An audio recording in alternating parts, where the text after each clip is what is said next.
Welcome to SandCity Sports on this Wednesday, folks. To the business, have to tip my hat to the NHL on coming out with an innovative plan for the return of their league. Look, they're looking at 12 teams making the playoffs in each conference and then having a round-robin tournament similar to what the World Cup does. Love this idea because it solves the problem of what do you do with the end of the regular season? What do you do with these teams who have no chance of making the playoffs, but at the same time, they're forced to come back and play in essence, meaningless games, risking injury, risking their long-term earning power? No, that's not what we need to do. We need to expand the playoffs as they propose. Take those teams that are on the fence, let them into the second season, the competition, but at the same time, give those conference leaders, those league leaders, the respect they deserve. Give them the path to the championship that they've earned with their regular season play. Tip my hat to the NHL, Gary Bettman being decisive in this regard. And in fact, he has, in essence, set the stage for the NBA, who is now proposing something very similar. Need to shift now to a very serious matter. This being the police brutality that we've all witnessed that took place in Minnesota, resulting in the death of an unarmed citizen, all stemming from a dispute for a small purchase. Look, you've seen the footage, I've seen the footage. It's absolutely infuriating, outrageous. So much so that I myself needed to brace myself because of the torrent of furious emotions that it brought about.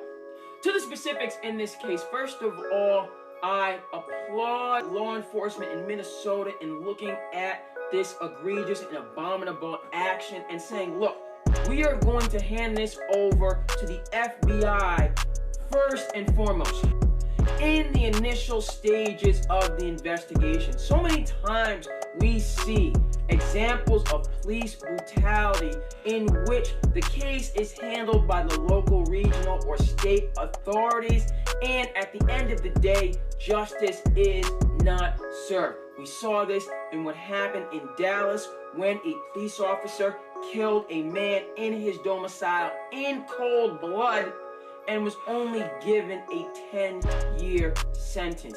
Absolutely unacceptable.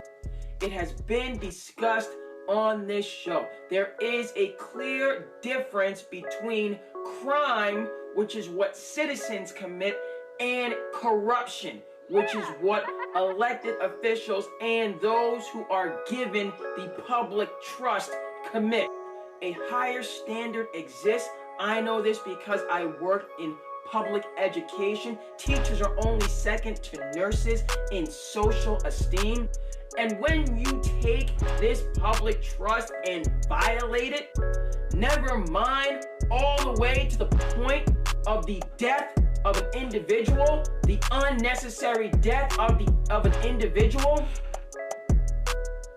you must be held to a higher standard.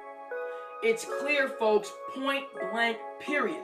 Whether we're talking about nurses, whether we're talking about educators, whether we're talking about people in law enforcement, fire, district attorney, whatever the case may be, when these officials who have the public trust as a core component of their vocation violate the law in egregious fashions, never mind, they must be held to a higher standard.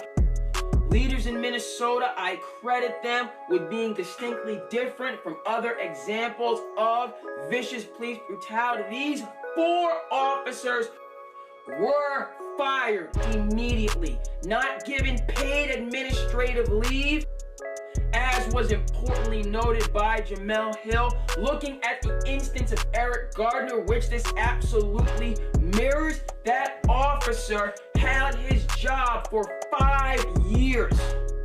I don't care about the power of unions. That is absolutely acceptable. Thank you, Jamel Hill, for highlighting this.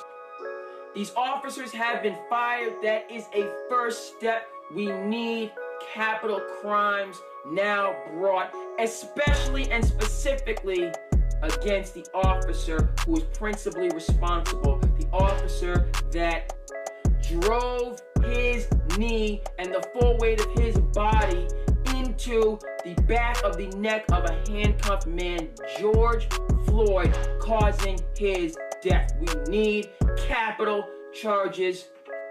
And again, I for one hope they're at the federal level, where I feel more confident that justice will be served. Justice for George Floyd.